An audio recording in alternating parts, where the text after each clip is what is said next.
तो दोस्तों, सरस्वती एकेडमी के इस ऑनलाइन प्लेटफॉर्म पे एक बार फिर आपका स्वागत है। हम rotating frame of reference discuss कर रहे थे और उसके अंदर हमने ट्रांसफॉर्मेशन ऑफ कोऑर्डिनेट ले लिया था और साथ में हमने ट्रांसफॉर्मेशन ऑफ वेलोसिटी भी ले लिया था। आज का जो हमारा नेक्स्ट टॉपिक है वो है ट्रांसफॉर्मेशन ऑफ एक्सेलरेशन। अब ट्रांसफॉर्मेशन ऑफ वेलोसिटी में हमने क्या किया था, हमने जो रोटेटिंग फ्रेम में कोऑर्डिनेट निकाले थे उनका डिफरेंशियल किया था और डिफरेंशियल से जो हमको इक्वेशंस मिली थी वो हमारी क्या थे, ट्रांसफॉर्मेशन ऑफ वेलोसिटी या वेग का रूपांतरण। तो बिना किसी देरी के हम ट्रांसफॉर्मेशन ऑफ एक्सेलरेशन की तरफ मूव करते हैं।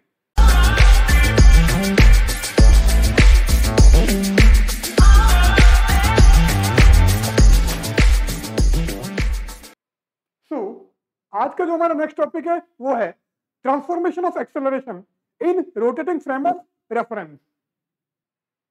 Transformation of velocity and acceleration in rotating frame of reference. तो घूर्णी निर्देश तंत्र में वेग तथा त्वरण का रूपांतरण। अब वेग का रूपांतरण हमने ले लिया है,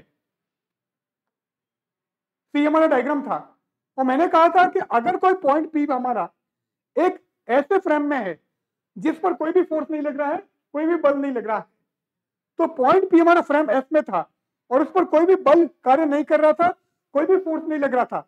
इसके कारण हमको क्या मिला था, d2x by dt2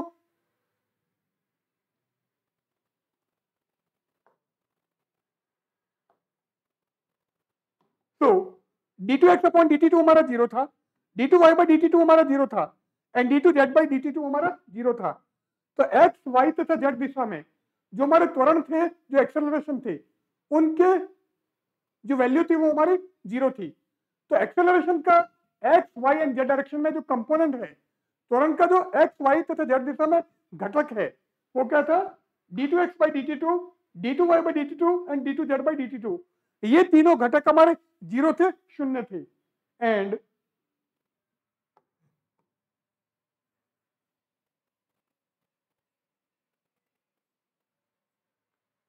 x dash y dash and z dash ये हमारे क्या थे, रोटेटिंग फ्रेम में कोऑर्डिनेट थे और इनका डिफरेंशियल करके हमने वेलोसिटी निकाली थी, वेग निकाले थे। तो इक्वेशन ए बी और जो सी हमने निकाली थी उनको मैं डायरेक्ट यहां पर लिख देता हूं। सो वेग हमको क्या क्या मिला था वो हम पहले लिख देते हैं। तो एक इक्वेशन हमको मिली थी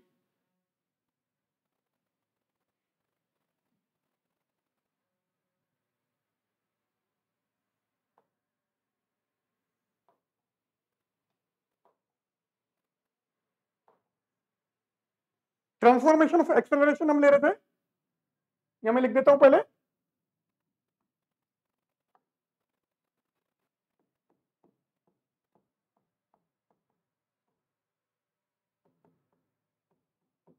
ट्रांसफॉर्मेशन ऑफ एक्सेलरेशन और हिंदी में इसको बोलेंगे हम त्वरण का रूपांतरण। अब x dash y dash and z dash हमारे ये थे, इनका डिफरेंशियल हमने किया था और हमको वेलोसिटी मिली थी, वेग मिला था। तो वेलोसिटी हमको क्या क्या मिली थी,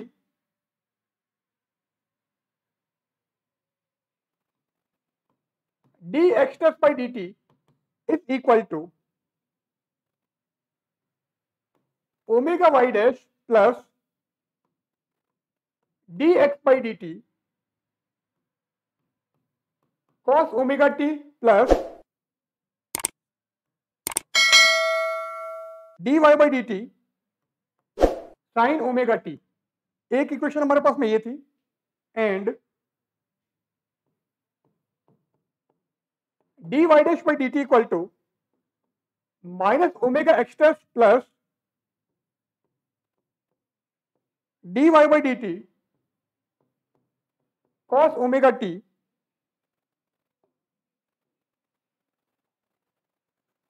minus dx by dt sin omega T. And जो हमारी थर्ड इक्वेशन थी वो थी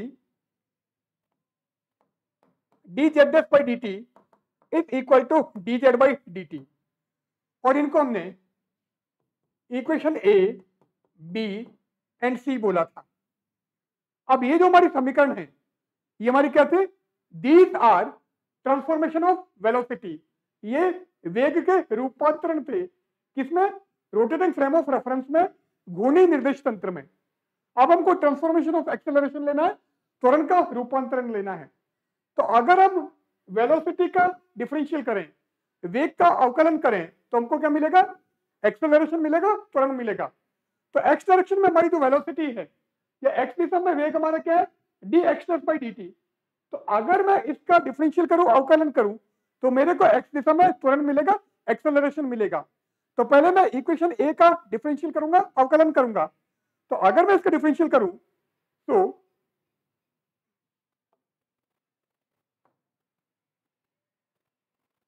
इक्वेशन ए का हम डिफरेंशियल कर रहे हैं, तो d2x by dt2 is equal to, अब ओमेगा हमारा कांस्टेंट है, y डैश का डिफरेंशियल क्या हो गया?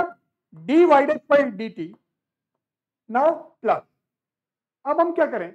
यहां पर आपका x भी वेरिएबल है एंड t भी वेरिएबल है, तो आपको क्या करना पड़ेगा? बाई प्रोडक्ट नहीं, सॉरी, प्रोडक्ट वाला फॉर्मूला काम में लेना पड़ेगा, u इंटू वी वाला फॉर्मूला काम में लेना पड़ेगा। तो मैं क्या करूं? एक बार मैं dx बाई dt को एज इट इज छोड़ देता हूं, तो dx बाई dt तो हमने एज इट इज छोड़ दिया। cos ओमेगा टी का अगर आप अवकलन करोगे तो क्या मिलेगा? Minus omega sine omega T, ये आ गया। अब सेकंड टाइम हम क्या करें? dx बाई dt का डिफरेंशियल करें, तो d2x by dt2, cos omega T हमारे लिए कांस्टेंट, तो इसको एज इट इज छोड़ दिया। अब आप इसकी बात करो, dy बाई dt, तो dy बाई dt हम कांस्टेंट छोड़ देते हैं, तो इसको कांस्टेंट मान लिया, एंड साइन ओमेगा टी का क्या हो जाएगा? Omega cos omega T. And second time क्या आप क्या करोगे? साइन ओमेगा टी को आप कांस्टेंट मान लो, एंड dy बाई dt का डिफरेंशियल करो, ये हो जाएगा plus d2y by dt2 and sign omega T हमारे लिए कांस्टेंट। तो ये हमको इक्वेशन मिल गई।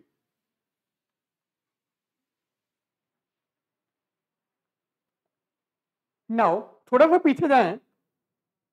अब हमने बोला था पॉइंट पी एक ऐसे फ्रेम में है जिस पर कोई भी बल नहीं लगता है, कोई भी फोर्स नहीं लग रहा है। तो इसके लिए हमने लिखा था d2x बाई dt2 हमारा जीरो था, d2y बाई dt2 हमारा जीरो था। तो यहां पर आप क्या करोगे? d2x बाई dt2 हमारा जीरो हो जाएगा, एंड d2y बाई dt2 भी हमारा जीरो हो जाएगा। तो इन दोनों को आप जीरो कर दो, बची हुई वैल्यू हम लिख देते हैं। सो बचे हुए में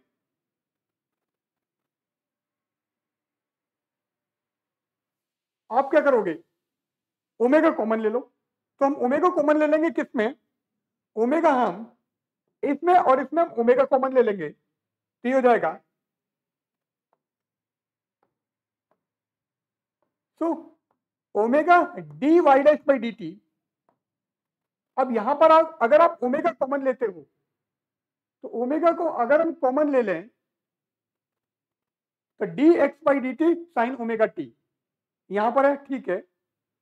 तो आप कॉमन ले लो ओमेगा को, तो प्लस ओमेगा मैंने कॉमन ले लिया, तो पहले मैं उसको लिख देता हूं, तो है d y by d t cos omega t, और यहां पर क्या बचा? Minus d x by d t sine omega t. Clear है? कोई डाउट नहीं है? अब अगर मैं इक्वेशन बी की बात करूं, तो यहां पर d y by d t cos omega t minus d x by d t sine omega t. तो इक्वेशन बी से अगर हम d y by d t cos omega t minus d x by d t sine omega t की value रखें, तो value हमको क्या मिलेगी? वैल्यू हमको मिलेगी d y by d t, और इसको इधर ले आओगे तो प्लस ओमेगा एक्स टे एफ। तो ये हम यहां पर रख देते हैं। तो इक्वेशन बी से, फ्रॉम इक्वेशन बी, ये वैल्यू क्या आ जाएगी? D y dash by d t plus omega x dash रख दो यहां पर। तो ब्रैकेट वाली वैल्यू की जगह आप क्या रखोगे? D y dash by d t plus omega x dash. तो आगे बढ़ते हैं हम। तो ये क्या हो गया? तो यहां पर हमको मिल गया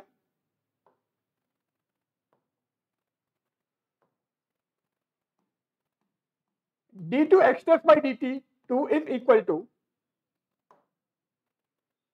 omega dy dash by dt as it is,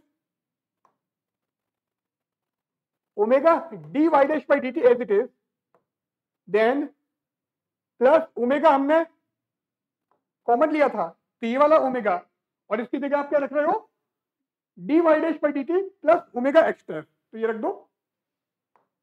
so dy dash by dt plus omega x dash, इसका मतलब इक्वेशन हमको क्या मिल गई, ये हो गई d2x dash by dt2 is equal to, यहां ओमेगा अंदर लेके जाओगे तो ओमेगा स्क्वायर एक्स डैश, और ये क्या हो गया, omega dy dash by dt plus omega dy dash by dt, तो twice omega dy dash by dt, और इसको आप क्या करोगे, इक्वेशन ए बी सी हमने लिखी है, इसको हम लिख देते हैं डी, ये हमारी हो गई इक्वेशन डी। और ये क्या बता रहा है, ये एक्चुअल में ट्रांसफॉर्मेशन ऑफ एक्सेलरेशन है, त्वरण का रूपांतरण है अलोंग एक्स डायरेक्शन एक्स दिशा में। तो पहले हम y दिशा में और z दिशा में भी निकाल देते हैं, फिर हम एक साथ में लिख देंगे। नाउ अब हमको क्या करना है, अगर y डायरेक्शन में आपको निकालना है तो आपको इक्वेशन जो b है इसका डिफरेंशियल करना है। तो इस इक्वेशन को मैं वापस पीछे लिख देता हूं। तो इक्वेशन मेरे पास में क्या है, इक्वेशन b जो हमारी थी वो थी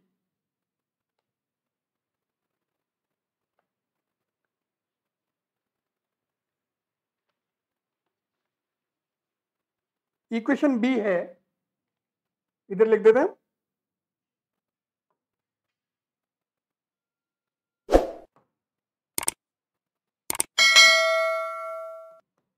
dy dash by dt is equal to minus omega x dash plus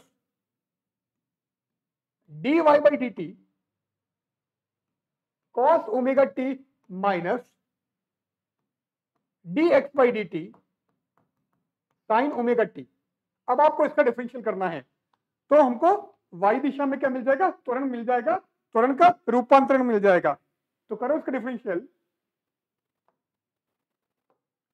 तो ये हो जाएगा d2y dash by dt2 is equal to minus omega x dash का हो गया dx dash by dt, now plus dy by dt को आप constant मान लो, ये मान लिया, और cos ओमेगा टी का करोगे तो हो जाएगा माइनस ओमेगा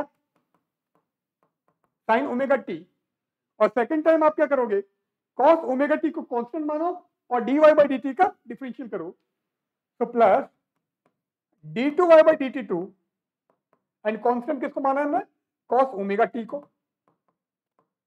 अब हम इसकी बात करते हैं, तो एक बार आप dx by dt को कांस्टेंट मान लो एंड साइन ओमेगा टी का हो गया omega cos omega T, and second time आप साइन ओमेगा टी को कांस्टेंट मानोगे और dx by dt का डिफरेंशियल करोगे, तो माइनस d2x by dt2, और कांस्टेंट किसको माना हमने, साइन ओमेगा टी को, ये आ गया। अब थोड़ा हम पीछे चलें, हमने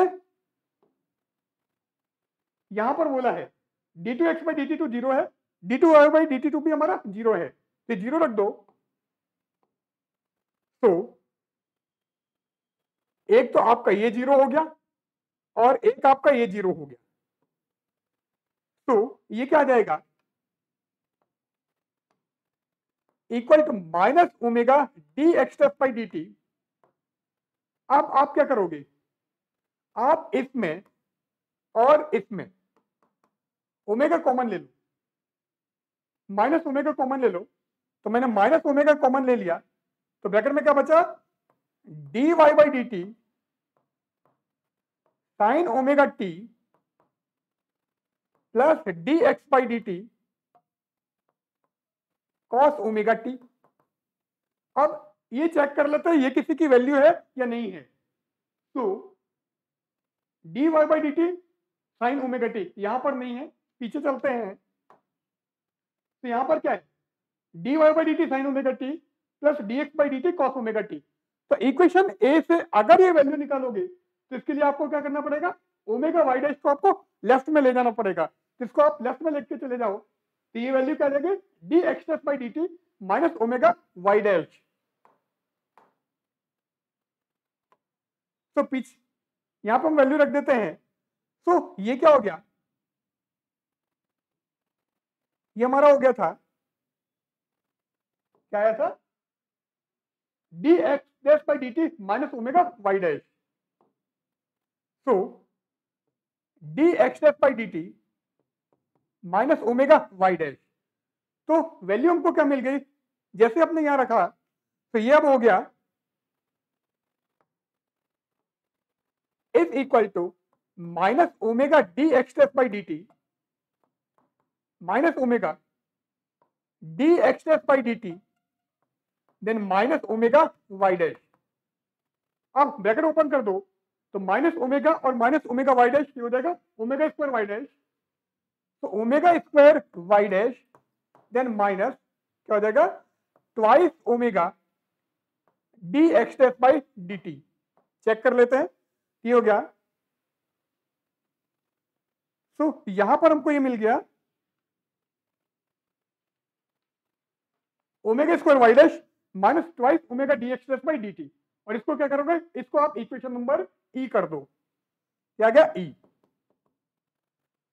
तो डी और ई, अभी हम जेड दिशा में और त्वरण का क्या निकालेंगे, रूपांतरण निकालेंगे, उसका ट्रांसफॉर्मेशन निकालेंगे। तो जेड डायरेक्शन में अगर आप ट्रांसफॉर्मेशन लोगे तो वो क्या आएगा,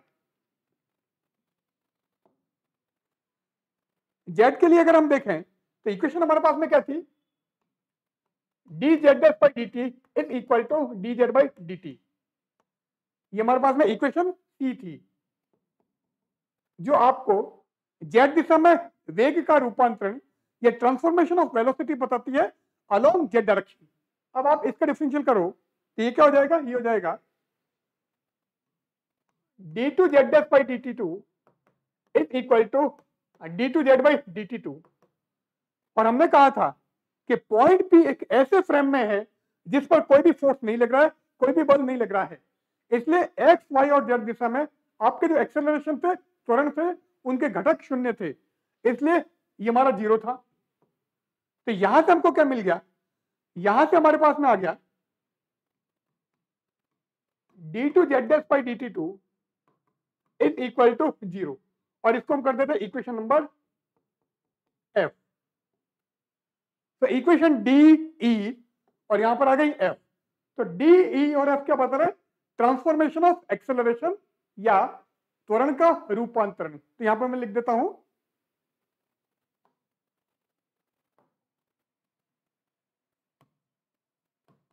equation D E and F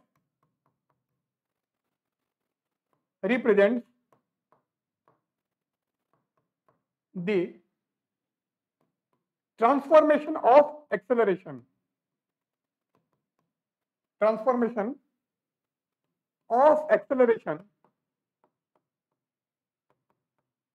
in rotating frame of reference, rotating frame of reference. Hindi में लिख देते हैं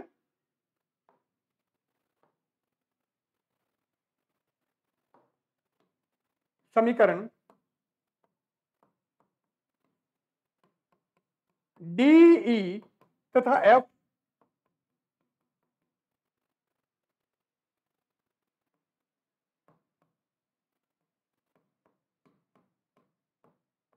घूर्णी निर्देश तंत्र में त्वरण के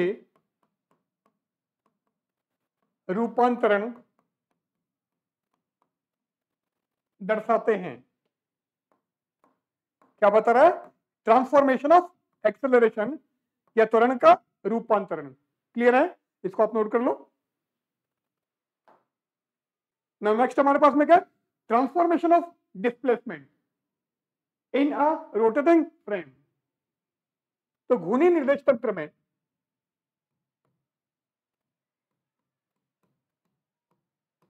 घूर्णी निर्देश तंत्र में विस्थापन का रूपांतरण, विस्थापन का रूपांतरण। अब हमने रोटेटिंग फ्रेम के लिए कोऑर्डिनेट निकाल रखे हैं। अब अगर कोई पॉइंट है, कोई बिंदु है, वो डिस्प्लेस हो रहा है, तो डिस्प्लेसमेंट जब होता है तो उस केस में उसका ट्रांसफॉर्मेशन क्या होगा, रूपांतरण क्या होगा, वो हमको निकालना है। तो यहां पर हम क्या करते हैं,